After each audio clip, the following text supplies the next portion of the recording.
A few days ago, Elon Musk launched a poll on X. He asked users to decide whether he should buy Europe's largest low-cost airline, Ryanair.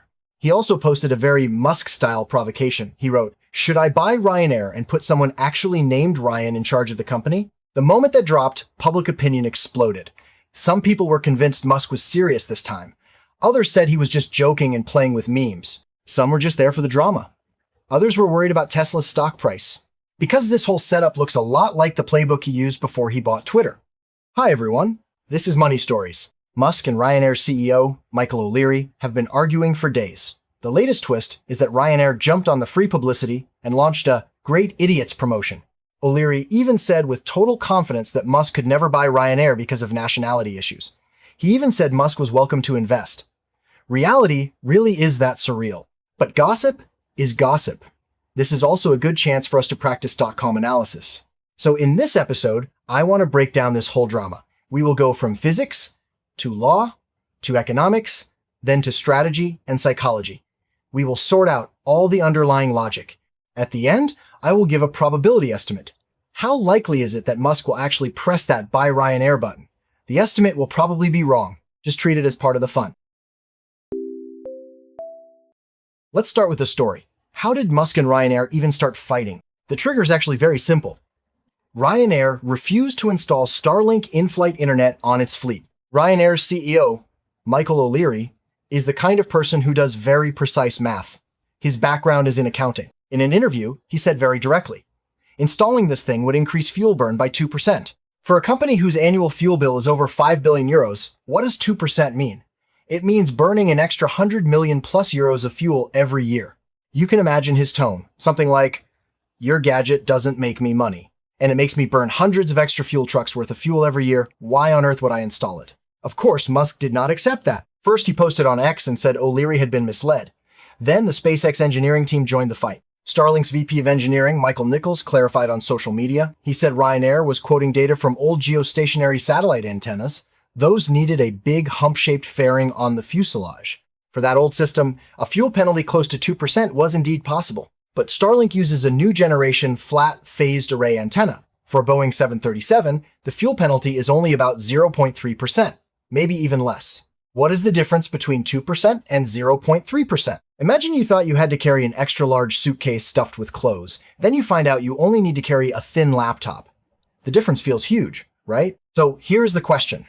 From a physics point of view, who is closer to the truth? O'Leary with his 2%, or Musk with his 0.3%. It gets more interesting. Even if we prove that Musk is right on the physics, that Starlink really only burns 0.3% more fuel. Why is Ryanair still absolutely refusing to install it? At that point, it is no longer a simple who is right and who is wrong question. It becomes a question of which underlying rulebook are you using? So this time, we have to analyze from first principles. What do we mean by first principles? In simple terms, it means we do not say, he did this before, so he will do the same thing again. We do not rely on analogies. Instead, we break the problem down to the bottom. Then we ask a few very basic and very ruthless questions. For example, many people say, Musk bought Twitter to transform social media, so it makes sense that he would buy Ryanair to transform aviation. That is classic analogical thinking. It sounds smooth, but it completely ignores the unique physical limits, legal red lines, and capital structure of the airline industry.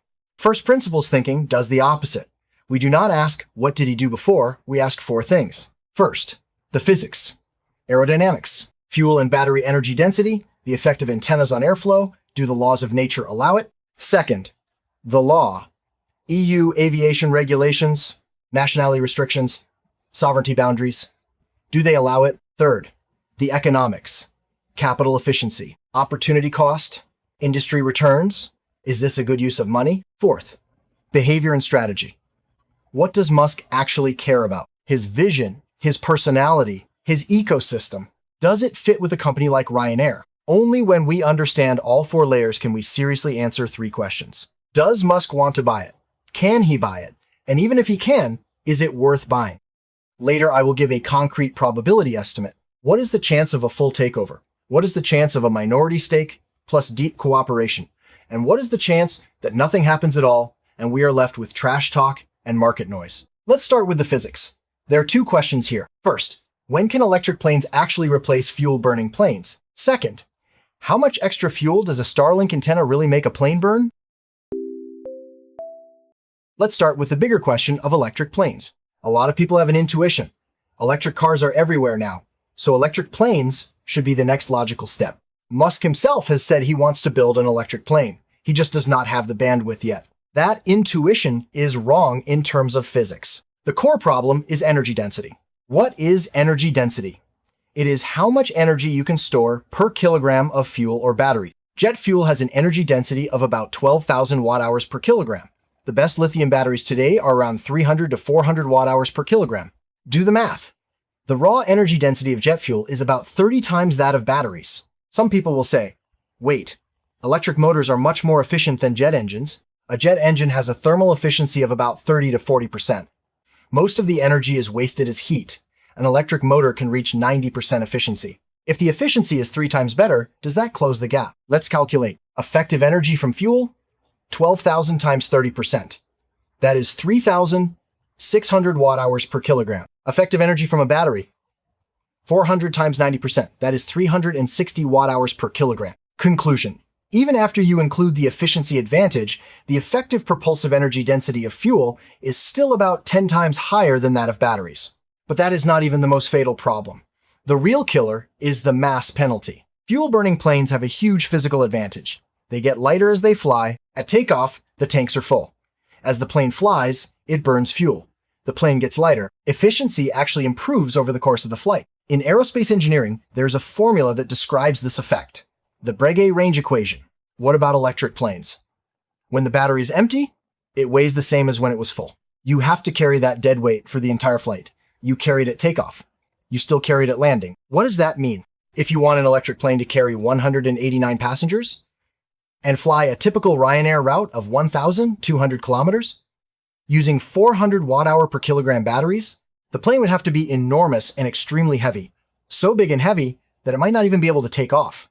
Existing aerospace studies show, to achieve Boeing 737 level commercial operations, battery energy density needs to reach around 2,000 to 4,000 watt-hours per kilogram. That is 5 to 10 times better than today's best batteries. Battery technology is improving, but the pace is a few percent per year, not a doubling every year. Going from 400 to 2,000 at historical improvement rates could take 20 to 30 years, maybe longer. So electric planes replacing short-haul routes is not a next year or 5 years from now story. It is a decades from now, if there is a revolutionary battery breakthrough story. That is why, even though Musk builds electric cars and rockets, he has never seriously announced an electric airliner. He understands this physical gap better than anyone. Now that we have explained the physical limits of electric planes, let's go back to the more specific argument. Does a Starlink antenna make a plane burn 2% more fuel or 0.3% more? Imagine a plane flying in the sky. There are two main types of drag holding it back. One is called induced drag. That is the price you pay to generate lift. The wings have to push air down so the plane can go up. That process itself creates drag. The other is called parasitic drag. That is all the extra drag from things that do not help with lift. Every bump and protrusion on the fuselage, antennas, probes, fairings, they all add parasitic drag. A satellite antenna on top of the fuselage is a classic source of parasitic drag. What do traditional in-flight satellite antennas look like? You may have seen them on some long-haul flights. There is a big hump on the back of the plane, like a loaf of bread lying sideways. That is the fairing. Inside is a mechanically steered parabolic antenna. The height can be 30 or 40 centimeters, sometimes more. In near supersonic airflow, that big lump creates significant form drag and wave drag. For a Boeing 737, cruising at around Mach 0.78, adding a hump like that can increase fuel burn by close to 2%. That is a perfectly reasonable engineering estimate. That is the kind of old technology number O'Leary was quoting. Starlink's approach is completely different. It uses an electronically steered array, a flat phased array antenna. You can think of it as a flat panel stuck to the fuselage. The Starlink aviation terminal is roughly a bit over 500 by 500 millimeters. The thickness is very low. It is designed to blend into the shape of the fuselage as much as possible. Here, there is a key physics concept, the boundary layer. That is the thin layer of air right next to the surface of the plane. The air in that layer moves slower than the main airflow outside. If the antenna is low enough in height, most of its structure sits inside that boundary layer. It disturbs the high-speed main flow much less, so the extra drag is much smaller. Then there is weight. Traditional mechanical antennas plus fairings can easily weigh over 100 kilograms. The entire Starlink system, antenna, power unit, router, is on the order of a few tens of kilograms. For a short-haul plane that takes off and lands frequently, saving tens or hundreds of kilograms helps reduce fuel burn during climb and cruise. Put all that together. The 0.3% fuel penalty that SpaceX claims is not just a random number. It is backed by aerodynamics and engineering analysis.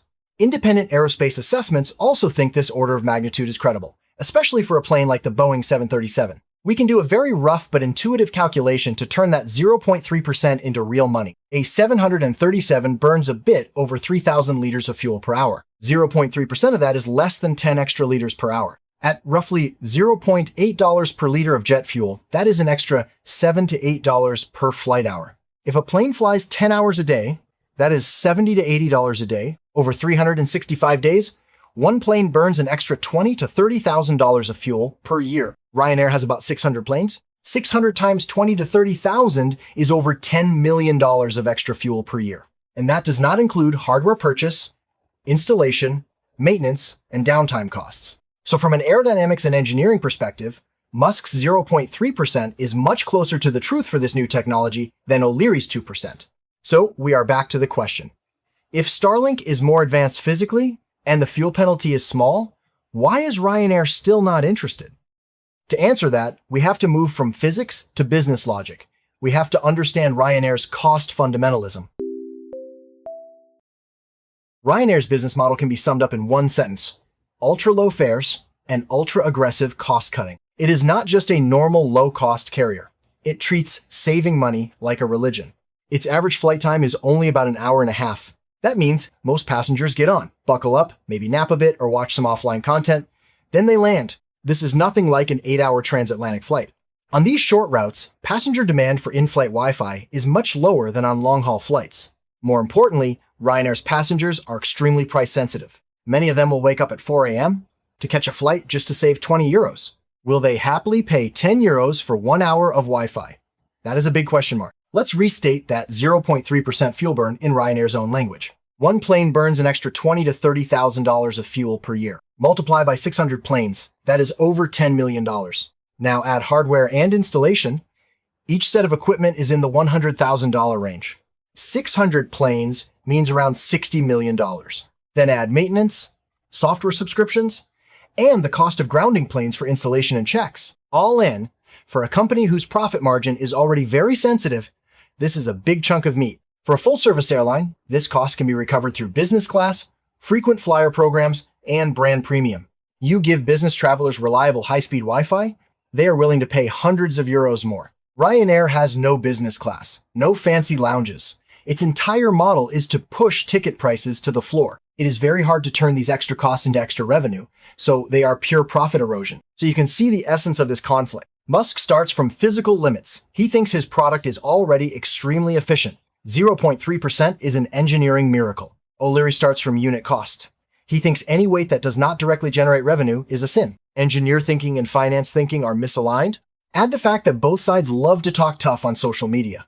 A disagreement that could have been solved by sitting down to talk price and revenue share gets escalated into, should I just buy your company? But so far, we've only talked about physics and business. What really decides can he buy it is something colder, the law. If we look at this from legal first principles, we find a hard fact that many people ignore. Even if Musk wants to buy Ryanair, the first wall he hits is not money. It is EU law. The EU aviation market has a nationality iron gate. It is written into a key regulation. Regulation, EC, No 1008/2008. The name sounds dry, but it decides who is allowed to fly in EU airspace and who is not. The core requirements are simple. If you want to obtain and keep an EU air operator certificate, you must meet 3 conditions. First, the airline's principal place of business must be in an EU member state. Second, EU member states and their nationals must own more than 50% of the company. Third, the EU side must have effective control. You can think of this certificate as a driver's license issued by the EU. If regulators decide that the airline is controlled by non-EU capital, that license can be revoked. Without that license, Ryanair cannot fly in the EU. Its business value would collapse almost overnight. So what is Musk's hard problem here? His nationality. Musk has South African, Canadian, and US citizenship. He does not hold any EU member state passport. Legally, he is a standard non-EU person. The companies he controls, Tesla, SpaceX, X Corp, are all non-EU entities registered in the US. What does that mean? It means that if he tries to acquire more than 50% of Ryanair, or if he tries to gain actual control in any way, Ryanair's EU license will be in immediate danger. There is another concept that is easy to underestimate.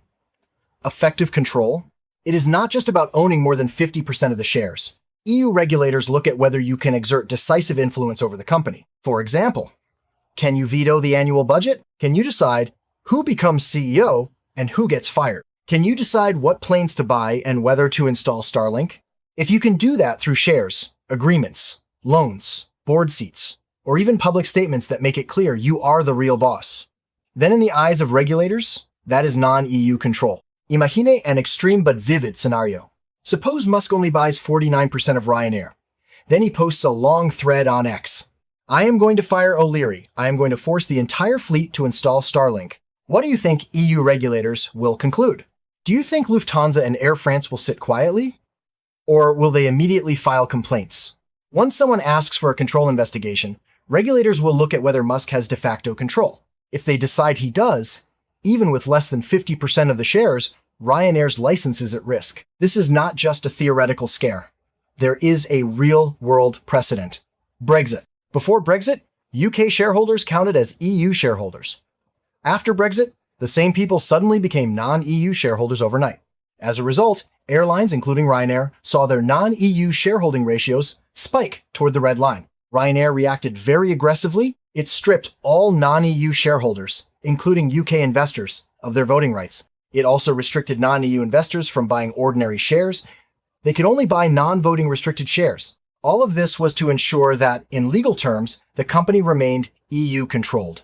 In other words, Ryanair's corporate structure and bylaws are already designed as a firewall. They are specifically built to prevent non-EU control.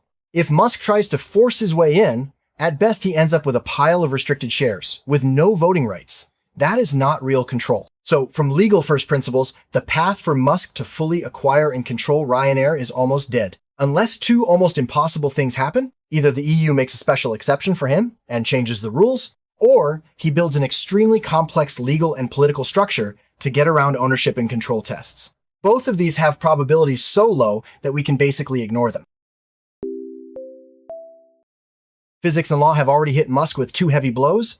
There is a third one, economics. Even if we pretend the legal issues could somehow be bypassed, we should ask a simpler question. Is this deal worth it? Let's look at the numbers. In early 2026, Ryanair's market cap is around 30 billion euros, roughly 33 billion US dollars. If you want to launch a real controlling acquisition, especially for a well-run, profitable company whose management does not welcome you, you usually have to pay a 30 to 50% premium. That pushes the total price into the $45 to $50 billion range. Musk can afford that. His net worth has been over $700 billion at times. He could, in theory, raise that money by pledging some Tesla or SpaceX shares. But first principles never ask, can you buy it? They ask, is this the best use of that money? What kind of industry is aviation? It is the classic asset-heavy, low-margin, highly cyclical industry. You constantly spend money on planes, maintenance, fuel, and labor. When fuel prices spike, or there is a pandemic or a war, profits can vanish instantly. Even though Ryanair is a champion of efficiency, its long-term return on capital is only in the low double digits, and it is very volatile. Now look at the projects Musk already has. SpaceX almost dominates commercial space launches. If Starship succeeds, it could reshape the entire space industry. Tesla is not just an EV company, it is also an autonomy software and energy storage company. xAI is building large AI models. X is trying to become a Western super app. The potential returns on these projects are exponential. If you put $50 billion into rockets, Starship, Mars bases, AI compute, or gigafactories, the upside is on a completely different level. You'd be locking high-energy capital into a low-growth, asset-heavy, macro-sensitive industry. From a capital allocation perspective, that is very inefficient, some people say. Maybe he wants to secure a big customer for Starlink. So he buys Ryanair and vertically integrates. That sounds cool. But from a business common sense perspective, it is a classic mistake. Vertical integration only makes sense when you can control the whole chain and significantly improve efficiency or margins. Tesla makes its own batteries, motors, and software. That is to push the entire value chain to maximum efficiency. Buying a huge downstream asset-heavy company just to secure one customer drags you into a foreign industry. You also take on a lot of operational burden that has nothing to do with your core mission. And Ryanair is already extremely lean. It is not like Twitter was. There is no bloated organization with thousands of people you can just fire. How much more efficiency can Musk squeeze out? The room is actually very limited. This is nothing like the big diet story he told at Twitter. At this point, you might ask, if physics, law, and economics all say no, what is Musk really after here? Now we have to look at strategy and psychology. What he actually cares about, one key piece is his vision for X. Musk has said many times that he wants to turn X into a Western WeChat, a super app, social, payments, messaging, content, bookings, all in one place. In that vision, travel is a crucial, high-frequency scenario. Think about WeChat and Alipay. Flight and hotel bookings are among the most important payment entry points. Every trip is a payment, a data point, and a chance to deepen your relationship with the user. What is Ryanair's unique value here? It carries close to 200 million passengers a year, and it insists on direct sales. Most tickets are sold through its own website and app. It barely relies on online travel agencies. That means it holds a very clean set of user payment and travel behavior data. If one day X becomes Ryanair's default payment method, or is deeply integrated into its booking flow, even just as a major option, X's payment ecosystem in Europe could take off overnight. For Musk, that is much more interesting than just earning Ryanair's profits. Now look at Starlink's role. Ryanair may be saying no right now, but many other airlines have already signed with Starlink. Lufthansa, some US carriers, some Middle Eastern airlines, they are testing or deploying Starlink aviation. If Ryanair eventually joins, it becomes a high-frequency, high-traffic showcase. Imagine this. You board a plane and find that the free Wi-Fi gives priority access to X. You can watch X videos, listen to X spaces, maybe even watch Musk live on a space-to-air broadcast. For Starlink and X, that is a powerful traffic entry point. Musk's usual playbook is attention economics. He is very good at using one provocative line to create massive social media buzz.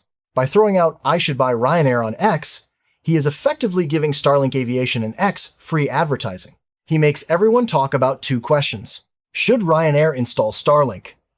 And could X become a travel entry point for Europeans? And of course, he gets free coverage from channels like this one. There is another dimension. Personality. Musk has a very strong trait. When he sees a system he thinks is inefficient, he feels a strong urge to fix it. He bought Twitter partly for free speech, but also to prove he could completely rebuild an old internet company. In his eyes, Ryanair is extremely efficient on cost, but very conservative on technology, refusing Starlink, not rushing to adopt the latest automation. In his worldview, that looks backward and stubborn.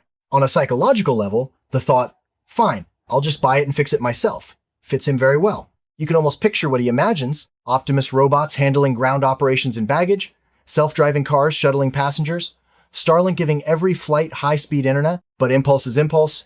The three hard constraints we discussed, physics, law, and economics, keep that idea outside the realm of reality. Now we can do a fun scenario analysis. Let's see what endings this story could realistically have. Scenario 1 is the sci-fi version that audiences love. Musk launches a hostile takeover. He tries to take Ryanair private. Then he radically transforms it. You can imagine him posting a long manifesto on X. Title: I am going to drag aviation out of the Stone Age and into the Space Age. The media goes crazy. Ryanair's stock price swings wildly. O'Leary rants at press conferences. EU politicians rage in Parliament. The entire European airline industry goes into shock. But as soon as you pull the camera back from social media to reality, you hit that hard wall. EU ownership rules. As long as Musk is a non-EU person, and as long as Ryanair wants to keep its EU license, this path is blocked. If I have to assign a probability to this full takeover sci-fi scenario, I would say less than 1%. Scenario 2 is a more realistic win-win. Musk does not seek control. He buys a safe minority stake, maybe 5 to 10%. At the same time, he signs a package of strategic deals with Ryanair. It could look like this. Ryanair gradually installs Starlink across its fleet. Starlink offers very aggressive pricing, maybe low prices or revenue sharing in the early years. X becomes a preferred payment and content entry point. Ryanair gets more exposure on X. X gets lots of payment users and travel data. Ryanair gains ancillary revenue and brand exposure. It can bundle Wi-Fi as a paid add-on for passengers. Starlink gets a huge showcase. X gets a wave of payment users. This model does not cross the EU control red line. It also fits O'Leary's nature. He talks tough. But if the numbers work, he is not allergic to deals. For this scenario, I would give a modest probability, around 15 to 20%. Not impossible, but it requires a delicate balance on price, control, and brand voice. Scenario 3 is the most realistic. Everything ends as trash talk and market noise. In this path, Ryanair sticks to its low-cost model in the short term. It does not install Starlink. It keeps mocking the idea that no one needs Wi-Fi. They just want cheap tickets. Musk keeps dropping the topic on X from time to time to keep the buzz alive. A few years later, more and more competitors offer free high-speed in-flight internet. Starlink launches lighter, cheaper versions, maybe a mini version optimized for short-haul carriers. Hardware costs and fuel penalties drop to a level O'Leary can reluctantly accept. Under competitive pressure and lower costs, Ryanair eventually gives in. When that happens, it will join Starlink in a way that fits its brand. Not because Musk talked them into it, but because the price is right and the tech is mature. Musk will then post something like, "Welcome Ryanair to the 21st century." For this third scenario, I would assign a probability north of 70%. Putting it all together, we can give a fairly complete conclusion. From a first principles perspective, the chance that Musk fully acquires and controls Ryanair is extremely low.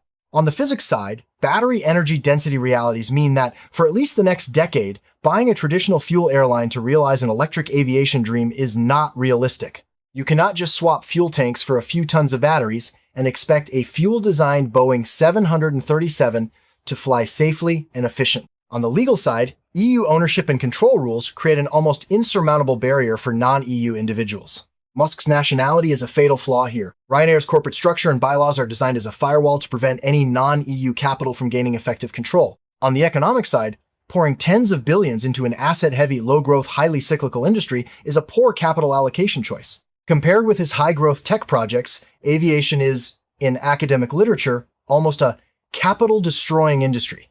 That is not a joke. So the real story is not, will Musk buy Ryanair? The real story is three deeper questions. First, how will Starlink gradually become the new standard for in-flight internet? As technology improves, costs fall, and competitive pressure rises, when will ultra-low-cost carriers like Ryanair move from absolutely not to we will install it if the price is right?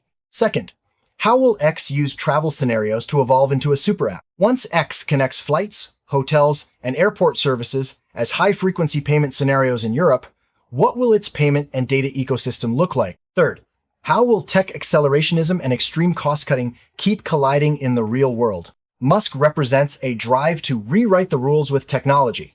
O'Leary represents a drive to push costs to the absolute minimum within existing rules. The clash between these two forces is far more interesting than any single acquisition. So instead of waiting for a clickbait headline like Musk buys Ryanair, it might be better to watch for something else. The day you're on a budget flight, streaming HD video on X, or listening to Musk live on Spaces from 10,000 meters up, that is when you will realize this war of words was won somewhere else entirely. What really changes the world is rarely a single acquisition.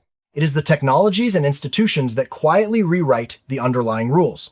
If there were no hard boundaries from physics and law, do you think Musk would actually press that buy button?